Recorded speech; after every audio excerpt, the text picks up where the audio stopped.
Misión y discipulado entre crisis y esperanza.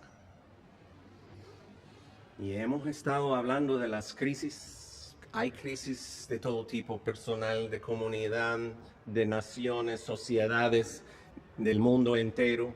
Y nos encontramos todos en el mismo barco, ¿verdad? Algunos en un lugar y otros en otro lugar, pero a fin de cuentas es una sola cosa. Y hay relaciones entre todas las crisis también. En medio de todo eso, estamos llamados a vivir en base a la esperanza y a seguir en la esperanza. El escritor de la carta a los Hebreos narra cómo toda una cadena de padres y madres en la fe, por lo menos salen dos mujeres ahí, ¿verdad? Sara y Rahab. Interesante, como ejemplares de la fe, ¿verdad? Pero todas esas personas vivieron, se entregaron, recibieron la bendición del Señor, enfrentaron pruebas y crisis sin llegar a verse cumplidas las esperanzas. Ni aún todavía hoy, el escritor dice, Dios ha escogido para ellos no llegar a la plenitud, a la totalidad, al acabarse por completo, sin nosotros. Y lo que dijo el escritor en el primer siglo sigue siendo cierto todavía. Hay una nube cada vez más grande de testigos haciéndonos barra, ¿verdad? Ahí, ¿verdad? Animándonos, ¿verdad? Dice, Señor, adelante, que tu espíritu trabaje en estas hermanas y hermanos. No entienden la trascendencia de sus vidas en este momento, pero sí queremos ver tu victoria en ellas y en ellos.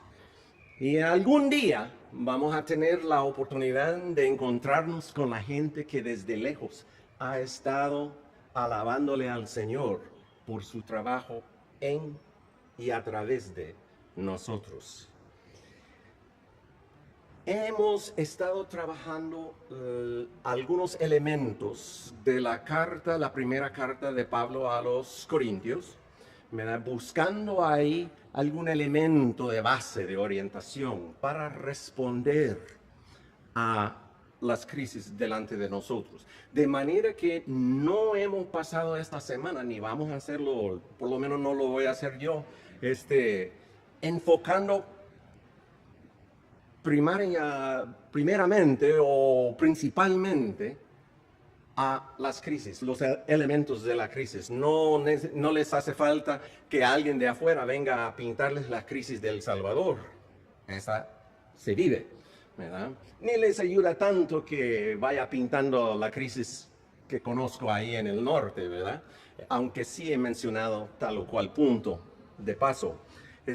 No, más bien hemos estado enfocando la palabra de Dios que nos da base para responder y para entendernos a nosotros mismos como hermanos y hermanas, compañeros y compañeras de estos creyentes corintios.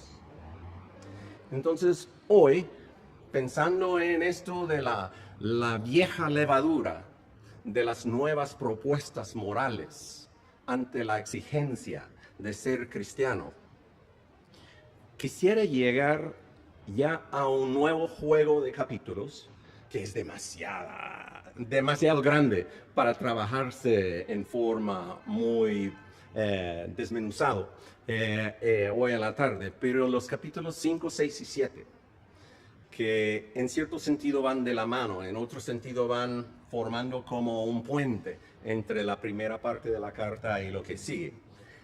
Pero quiero llegar a esto a través de una ruta tal vez un poco extraña, que se encuentra en el Evangelio según Juan, y el primer capítulo, los últimos versículos del capítulo.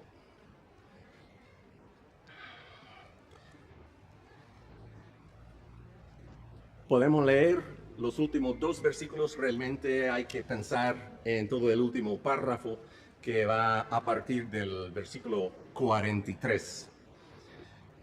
Pero en el capítulo 1, versículo 50, Juan escribe así. Respondió Jesús a Natanael y le dijo, porque te dije, te vi debajo de la higuera, ¿crees? Cosas mayores que estas verás. Y le dijo, de cierto os digo, de aquí adelante veréis el cielo abierto y a los ángeles de Dios que suben y descienden sobre el Hijo del Hombre.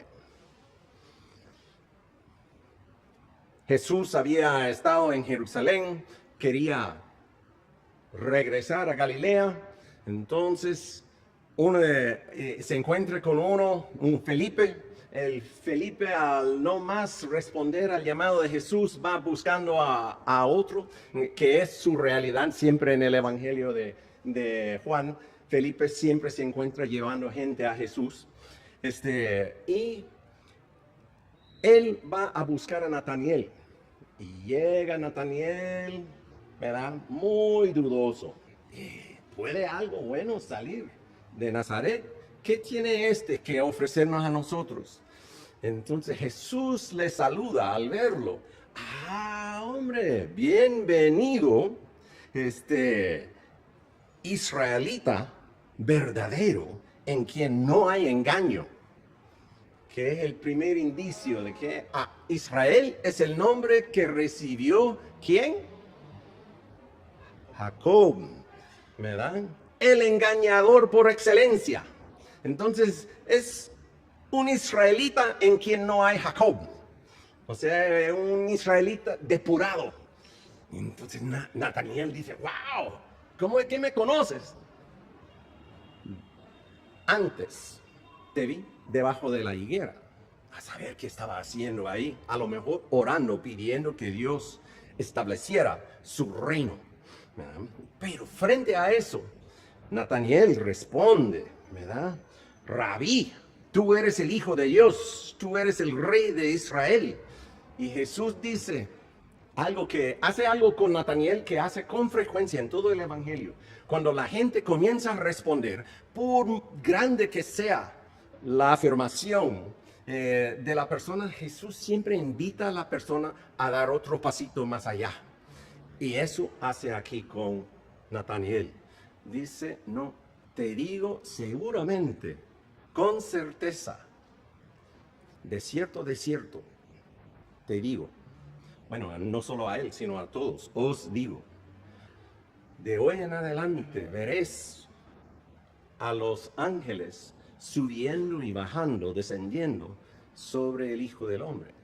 Esta referencia es una referencia que todos podemos, si pasamos algún tiempo en la escuela bíblica dominical, ¿verdad? Como niños, ¿verdad? Porque uno de los relatos que llegamos a aprender es el relato de Génesis 28, de Jacob, ahí en su camino, huyendo de su hermano, ¿verdad? Y cuando él se acuesta y duerme en medio del camino, recibe un sueño, una visión y escucha la voz de Dios hablándole. Y la visión que ve es de una gran escalera. Y hay ángeles subiendo y bajando y el tipo se despierta y dice, ¡uy! No tenía idea. Este lugar donde estoy yo es la casa de Dios. Aquí, dicho de otra manera y más de la cultura de su tiempo, este es el sagrado ombligo del mundo. Este es el punto en que la tierra y el cielo se conectan. Y entonces, él le pone nombre al lugar. Le dice, este lugar es Betel, casa de Dios. Entonces, Jesús retoma eso y le dice a Natanael, oh Natanael, tienes que ver mucho más que el rey de Israel caminando contigo. Lo que tienes que ver es que donde quiera que vaya yo, esté la presencia de Dios.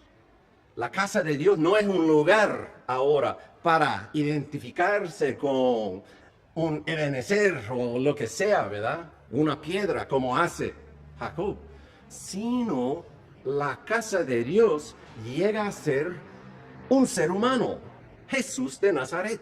Es donde habita Dios, es con quien es el espacio de encuentro para la humanidad con Dios. Ahora, ¿por qué enfatizar eso? Porque aquí en el capítulo, no sé si fue el 2 o el 3, cuando Jesús o Pablo está trabajando con las metáforas, ¿verdad? De nosotros somos, ¿verdad? Tal cosa, tal cosa, tal cosa.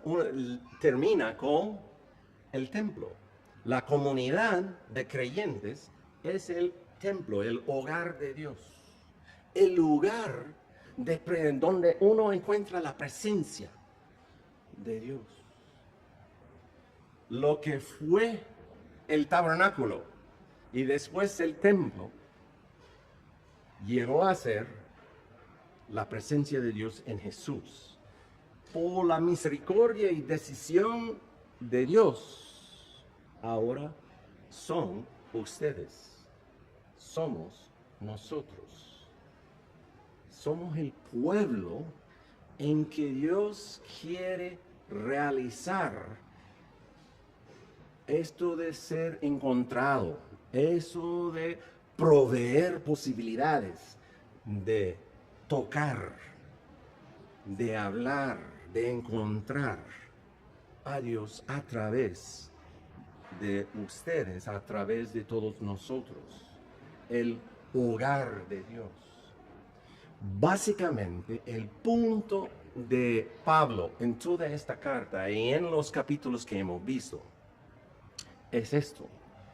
Somos el pueblo del futuro. Por decisión de Dios Padre, por el sacrificio, la muerte y resurrección de Jesucristo, ya somos el lugar de encuentro con Dios. Nuestra comunidad.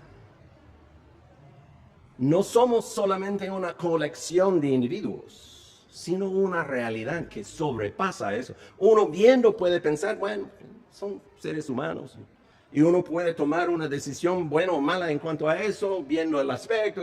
No, Pablo dice, no. Lo que está en juego aquí va mucho más allá.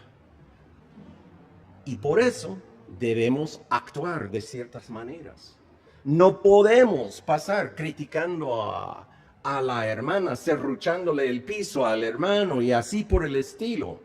No podemos hacer lo que está en el centro de los primeros 4 capítulos. Uno dice, yo soy más porque tengo mejor maestro. Y el otro dice, no, soy yo. Me da y así.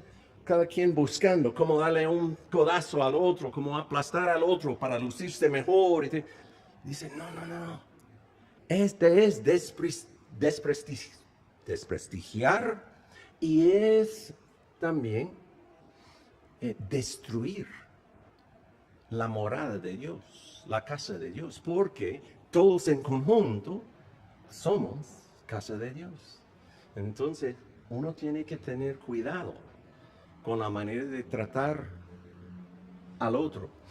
Esto es algo que muy difícilmente entra en nuestra mente, sobre todo a estas alturas, ¿verdad? Unas 400 años después de la Ilustración y el surgimiento del individualismo en las sociedades occidentales, ¿verdad?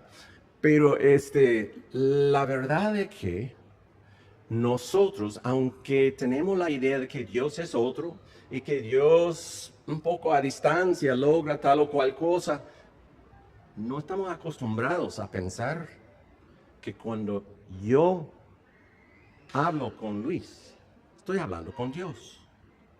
Cuando yo maltrato a Otto, estoy maltratando a Dios.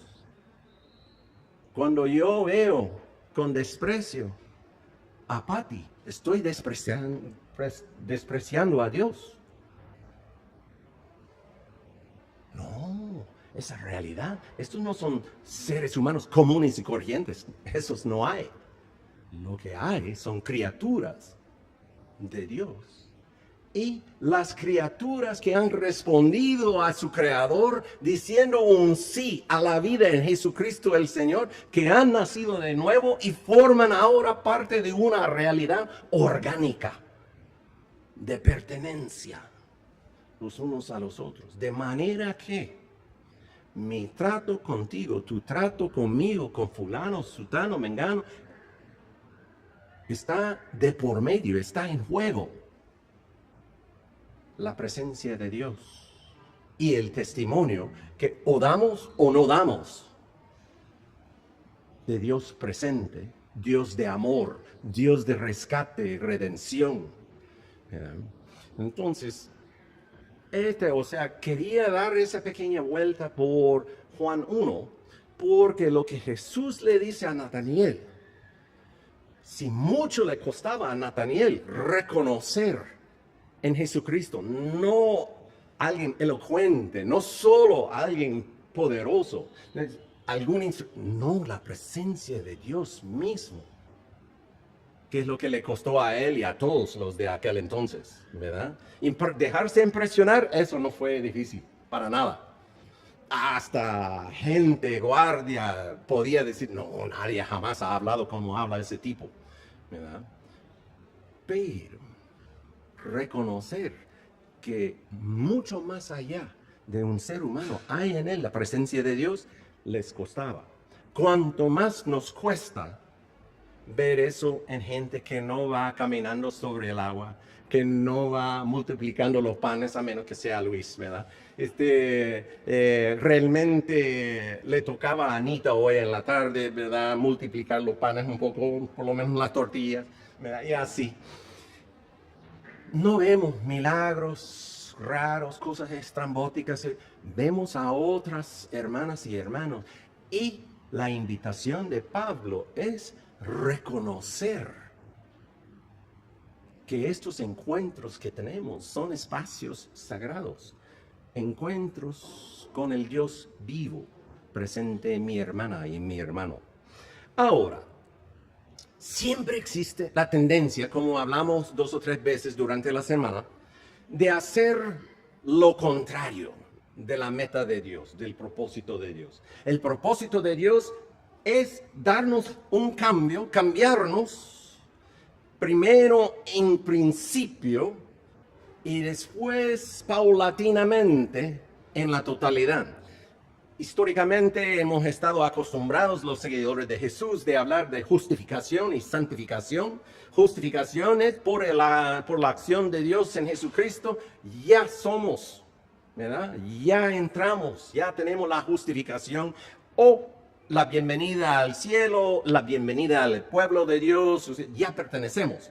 Pero muy rápidamente la iglesia se da cuenta de que, si bien es cierto que esta es una obra decisiva, no todos los efectos se realizan instantáneamente. Este hermano que pasó años de ser gruñón, todavía se levanta un poco contrariado. Solo caminando un poco llega a decir, sí, este es el día que ha hecho el Señor, alabado sea, vamos a vivir por Él, pero su tendencia es siempre deslizarse otra vez a eso, a quejarse, a hacer quejón, gruñón. Y así por el estilo. ¿Verdad? Si somos bruscos, si somos demasiado tímidos, el Señor trabaja con eso, pero muy paulatinamente.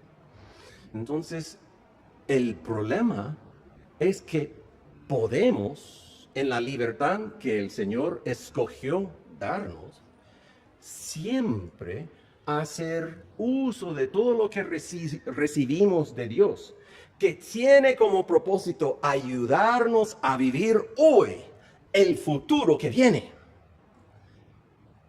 Siempre tenemos la posibilidad de retomar lo que recibimos y ponerlo a trabajar el ayer, vivir en base al pasado, ya con nuevos instrumentos. Así funcionó en Corinto el asunto de tener varios maestros. En vez de recibir a todos los maestros como dones de Dios, los recibieron como instrumentos sometidos a su competencia interna, la que llevaban como buenos corintios, ¿verdad? Entonces pusieron sus maestros como caballitos de batalla para seguir peleando quién es más y quién es menos, ¿verdad? Pablo dice, no, todos somos siervos de Dios, a la orden, pero no a la orden para sus pleitos y peleas, sino a la orden para su formación y su lanzamiento hacia el futuro. Ahora, en los capítulos 5, 6, 7, en adelante, el enfoque cambia, pero la dinámica no. La dinámica es de recibir bendición de Dios y ponerlo a servir propósitos mezquinos, propósitos errados, propósitos incluso opuestos. Y él dice, comenzando el capítulo 5, trabaja sobre un escándalo que hay ahí, de un hombre que está viviendo con su madrastra, ¿verdad?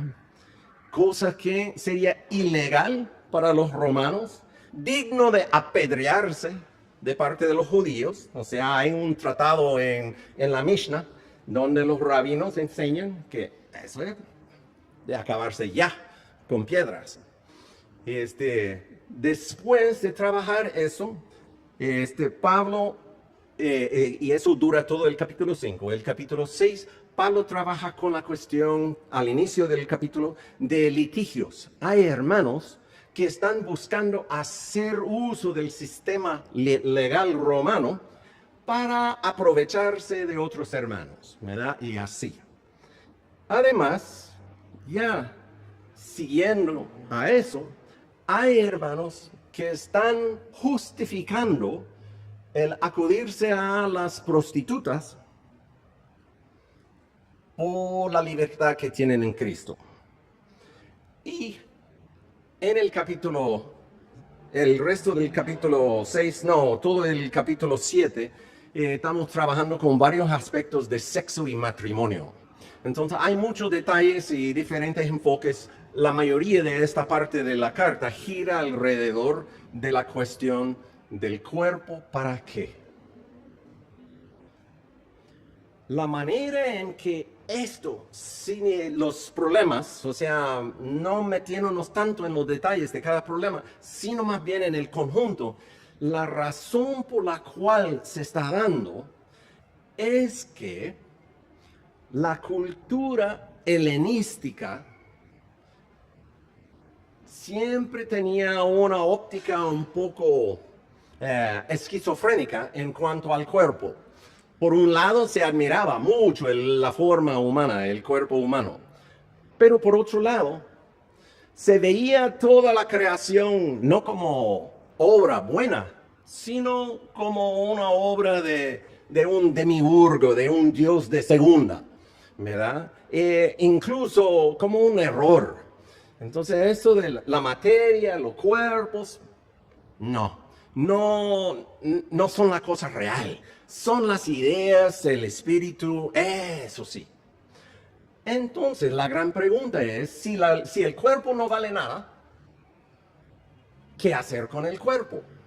Y ahí se da un divorcio entre dos corrientes. Por un lado, la corriente es, cuerpo es fuente de todo mal, siempre con enemistad a la verdadera naturaleza humana, lo espiritual, lo ideal. Entonces lo que hay que hacer es maltratar y abusar al cuerpo para mantenerlo, ¿verdad?, sin efecto en el resto del ser humano. Pero la otra posibilidad es decir, el cuerpo no vale nada, no es lo importante, entonces puede hacer lo que le dé la gana con el cuerpo. Libertad total. Y entonces, algunos hermanos formados en esa cultura aparentemente agarraron la noticia de la resurrección y la vida eterna como si fuese un mensaje, por decirlo así, platónico o neoplatónico. Una manera de reforzar la cultura griega en esta expresión. Entonces, significa que no. Si los vecinos tienen libertad con el cuerpo, en Cristo Jesús tenemos todavía más. Entonces dice Pablo que allá hay alguien haciendo lo que no se hace ni en la cultura alrededor y jactándose de eso. Incluso no solo él, sino otros en la comunidad están hinchados. Eso sí es la muestra de nuestra gran libertad en Jesucristo, el tener a fulano con su mamá, bueno, con el esposo de su padre, su madrastra. Entonces,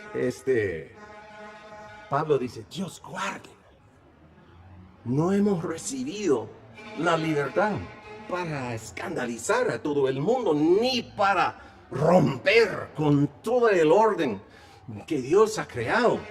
No, lo que este tipo está haciendo, lejos de ser motivo de hinchazón, de inflarse, de jactancia, de arrogancia, es motivo de vergüenza. Ustedes tienen que arrepentirse de esto e incluso, y de ahí viene el título de esta tarde, ustedes tienen que quitar esto de en medio de sí. Como los judíos siempre celebrando la Pascua quitaban toda la levadura de sus casas. O sea, momento de afianzar, de reafirmar, de confirmar mi compromiso con el Señor que nos dio libertad de la esclavitud en Egipto es, aunque no estamos corriendo aquí, nuestros antepasados sí, y tuvieron que comer su pan sin levadura, no había tiempo para eso. Entonces, nosotros celebrando quiénes somos, nuestra identidad, lo que hacemos todos los años es dedicarnos a una limpieza de casa brutal. Vamos asegurando que no haya nada de eso. ¿Por qué? ¿Por la sustancia en sí? No. Como símbolo de quitar de nuestras vidas todas las ataduras al pasado, al viejo, a la vida vieja, y lanzarnos con nuestro Salvador a la vida venidera, a la vida de salvación. Y entonces dice Pablo que nuestra vida, hablándoles a los corintios, nuestra vida debe de ser algo semejante a una celebración pascual constante. Porque nuestro Cordero Pascual ya se sacrificó de una vez para siempre, Jesucristo. Entonces es tiempo de vivir en base a eso, lanzándonos al futuro glorioso de Jesús y quitando de nuestras vidas toda esa levadura, y la levadura que tiene esta característica de ir contaminando. O sea, que a fin de cuentas, si ese tipo en Corinto está con su madrastra y hinchándose por eso, y los demás no están haciendo nada, incluso la levadura de su actuar está penetrando toda la comunidad. Dentro de muy poco, ellos van a dejarse arruinar, leudar por lo que está trabajando en él. Entonces no es solo cuestión de él, sino cuestión de la integridad de esa comunidad orgánica donde habita Dios. Está en juego la casa de Dios, la presencia de Dios entre los seres humanos. Si los demás en Corinto van a encontrar a Dios, van a encontrar a Dios a través de esa comunidad de testigos. Y si vamos arruinando, contaminando esa comunidad con este acto de libertinaje, entonces vamos a estar robándole incluso a los demás la oportunidad de tener este encuentro con Dios. De manera que Pablo llama a ellos, ¿verdad?, a quitar esa levadura. Bueno, con el resto de lo que se ve, yo creo que es suficiente, raro, extremo el caso con que Pablo comienza. Uno dice, a fin de cuentas, las propuestas, como dijo Carlos, las propuestas de hoy, por raras que sean, no sobrepasan lo que encontramos aquí, ¿verdad? Es cuento viejo.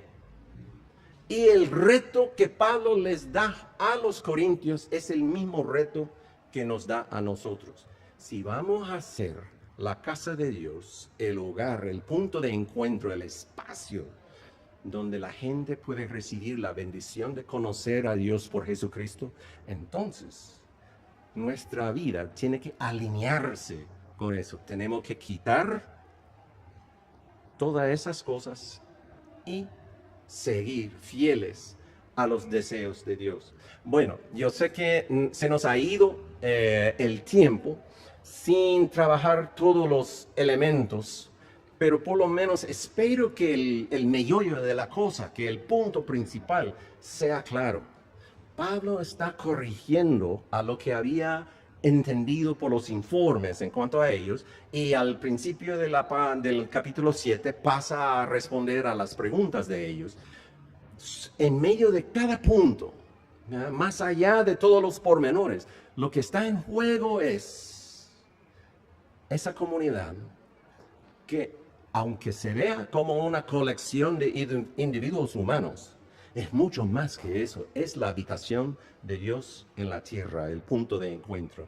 Entonces, nuestro celo por edificar, por nutrir, por formar ese cuerpo de Dios, ¿verdad?, viene de su propósito, de su realidad. Tenemos que ver que Dios está en juego en tu vida, en la vida de ella y de él, de mi vida, de todos nuestros, y nuestra vida en común. Bueno, lamento el no haber podido tocar todos los puntos, pero primero Dios, algo útil les ha quedado.